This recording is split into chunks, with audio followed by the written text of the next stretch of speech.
तो हमें पता है कि हमारी बायोलॉजी 10+1 में 19 चैप्टर्स हैं एंड ये 19 चैप्टर्स फर्दर जो है 5 यूनिट्स में डिवाइडेड है। तो फर्स्ट यूनिट हमारा था डाइवर्सिटी इन लिविंग वर्ल्ड, उसके आगे 4 चैप्टर्स हैं। तो सबसे पहला चैप्टर हमारा था the living world. The living world हमने फिनिश कर लिया। अभी सेकेंड चैप्टर की बात करेंगे, बायोलॉजिकल क्लासिफिकेशन। हम इस वीडियो में बात करेंगे हमारा third main topic kingdom fungi. तो किंगडम फंजाई जो है इसमें हेट्रोट्रॉफिक ऑर्गेनिजम्स पाए जाते हैं। हेट्रोट्रॉफिक ऑर्गेनिजम्स हमारे पास सेप्रोट्रॉफिक भी हो सकते हैं। किंगडम फंजाई मतलब डेड ऑर्गेनिक मटेरियल्स पे भी डिपेंड कर सकती है। ये सिम्बॉइड्स भी हो सकती है। सिम्बॉइड्स मतलब कि ये म्यूचुअल बेनिफिट मतलब दो ऑर्गेनिज्म को होता है, एक सिम्बॉयटिक एसोसिएशन शो करती है जिससे दो ऑर्गेनिज्म को फ़ायदा होगा। जो इसमें आ जाता है लाइकन और माइक्रोहिजा। लाइकन क्या होता है, एल्गी और फंजाई की कॉम्बिनेशन को हम लाइकन बोलते हैं। इसमें एल्गी और फंजाई दोनों को ही फ़ायदा होता है। एल्गी क्या करती है, एल्गी जो है खाना प्रोवाइड करती है फंजाई को और फंजाई बदले में उसको न्यूट्रिशन देती है और शेल्टर भी देती है। देन उसके बाद सिम्बॉइड्स जो है, उसके बाद नेक्स्ट सिम्बॉइड आ जाता है माइक्रोहिजा। तो माइक्रोहिजा में क्या है, फंजाई और हायर रूट्स के साथ मिलकर जो है एसोसिएशन बनाती है। हायर रूट्स ऑफ प्लांट्स के साथ मिलके ये हायर रूट्स ऑफ प्लांट्स के जो जड़ों में लग जाती है और उनके अंदर जो है वो ज़्यादा सरफेस एरिया इंक्रीज कर लेती है और प्लांट्स को शेल्टर दे देती है और बदले में जो फंजाई उसको सरफेस एरिया इंक्रीज करके उसको पानी या मिनरल्स प्रोवाइड कर देती है। देन उसके बाद बात करते हैं, फंजाई जो है मॉइस्ट ब्रेड पे लगी होती है, रोटन फ्रूट्स पे लगी होती है, मशरूम भी जैसे फंजाई है एक। उसके बाद टोडस्टूड जो पॉइजनस मशरूम होते हैं, ये भी एक फंजाई। उसके बाद हमने देखा होगा मस्टर्ड लीव्स के ऊपर वाइट स्पॉट जो लगे होते हैं, एक पैरासिटिक फंजाई है। वाइट स्पॉट्स लगे होते हैं मस्टर्ड सीड सो हमारे मस्टर्ड लीव्स हैं सरों के लीव्स पे। उसके बाद ये फंजाई जो है यूनिसेलुलर होती है। जैसे ईस्ट नाम की फंजाई जो हमारी यूनिसेलुलर जो ब्रेड्स बनाने में काम आती है।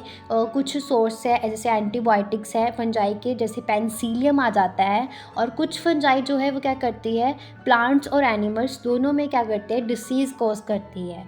जैसे हमारे पास आ गई पक्सीना नाम की फंजाई जो है ये क्या करती है, कनक प्लांट में क्या करती है, डिसीज़ कॉज करती है। ओके। उसके बाद फंजाई जो है कॉस्मोपोलिटन होती है, हर जगह पे फंजाई जो है पाई जाती है। फंजाई जो है ये जो है जहाँ पे वार्म कंडीशन होगी, वार्म और ह्यूमिड प्लेस होगा, वहाँ पे ही ग्रो करती है। फंजाई जो है फिलामेंटस होती है और इसकी एक एक्सेप्शन है कि यूनिसेलुलर है, वो है ईस्ट। उसके बाद कुछ बॉडीज़ जो है लॉन्ग होती है, इनकी बॉडी जो है लॉन्ग होती है, स्लेंडर होती है, थ्रेड लाइक स्ट्रक्चर फॉर्म करती है जिसको हम हाइफी बोलते हैं। लंबी है, टेढ़ी सी है, थ्रेड लाइक है, इसको हाइफी बोलते हैं। और फंजाई के जो हाइफी जो है इनकी नेटवर्क को हम माइसीलियम बोलते हैं। कुछ हाइफी जो है वो ट्यूब्स लाइक होती है और इनमें क्या होती है, मल्टी न्यूक्लिएटेड साइटोप्लाज्म होते हैं और इसलिए हम इसको सीनोसाइटिक हाइफी बोलते हैं। मल्टी न्यूक्लिएटेड साइटोप्लाज्म में मतलब बहुत सारे न्यूक्लियसेस हैं, इसलिए हम इसको साइनोसाइटिक हाइफी बोलते हैं। कुछ जो है इनके अंदर न्यूक्लियस भी है बहुत सारे, बट सेप्टेट है, इसलिए हम इसको बोलते हैं सेप्टेट सिनोसेटिक। और कुछ जो है उनके आगे ब्रांचेस भी निकली हुई है, कोर्स की आगे न्यूक्लियस है, सेप्टेट भी है और उसके आगे ब्रांचेस भी है। उसके बाद फंजाई जो है इनकी जो सेल वॉल है ये काइटिन और पॉलीसेकेराइड से मिलकर बनी होती है। देन फंजाई जो है रिप्रोड्यूस कैसे करती है, फंजाई जो है वेजिटेटिव रिप्रोडक्शन शो करती है और वेजिटेटिव रिप्रोडक्शन में फंजाई जो है फ्रेगमेंट्स में डिवाइड होती है, फ्रेगमेंटेशन करती है, फिजन होता है, 1 से 2 बन जाते हैं। उसके बाद इसमें बर्डिंग होती है, बर्ड के थ्रू जो है फंजाई ग्रो करती है। देन सिमिलरली ऐसे ही एसेक्सुअल रिप्रोडक्शन भी फंजाई शो करती है बाय स्पोर्स। इनके अंदर स्पोर्स होते हैं उनके थ्रू, जैसे कॉर्निडिया, स्पोरेंजियोस्पोर्स, यूस्पोर्स के थ्रू।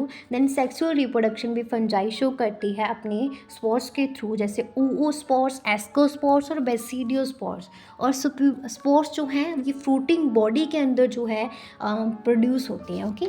और इसके बाद सेक्सुअल रिप्रोडक्शन में हमारे पास क्या आ जाता है फंजाई जो है इसका जो प्रोटोप्लाज्म है और 2 मोटाइल और नॉन मोटाइल गैमेट्स के बीच में जो प्रोटोप्लाज्म है उसका फ्यूज़न होता है, उसको हम प्लाज्मोगैमी करते हैं।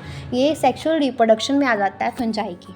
उसके बाद इसके अंदर जो जब दो फंजाई के अंदर जब दो न्यूक्लियस जो है वो फ्यूज़ करते हैं तो उसको हम बोलते हैं कैरियोगैमी। सिमिलरली जब ये कैरियोगैमी हो जाती है, प्लाज्मोगैमी हो जाती है, तब याइगोट में जो है म्यूसिस होती है। म्यूसिस मतलब रिडक्शन डिवीज़न होती है, इसके थ्रू ही हमारे पास हैप्लॉइड स्पोर बनता है।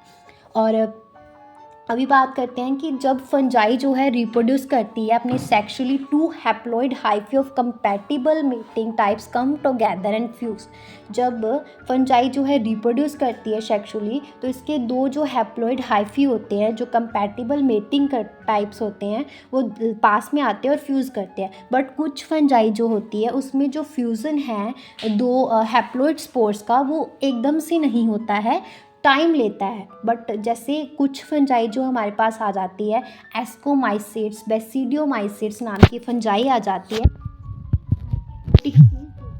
होती है, क्योंकि इनके अंदर जो है एकदम से ही फ्यूज़न नहीं होता दो हैप्लॉइड स्पोर्स का।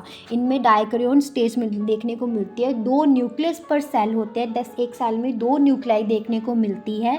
और इस कंडीशन को हम डाइकैरियोन कंडीशन बोलते हैं, डाइकैरियो फेस बोलते हैं। और पेरेंट न्यूक्लाई जो है फ्यूज़ होती हैं और क्या करती है, और सेल क्या बन जाता है, डाइप्लॉइड बन जाता है।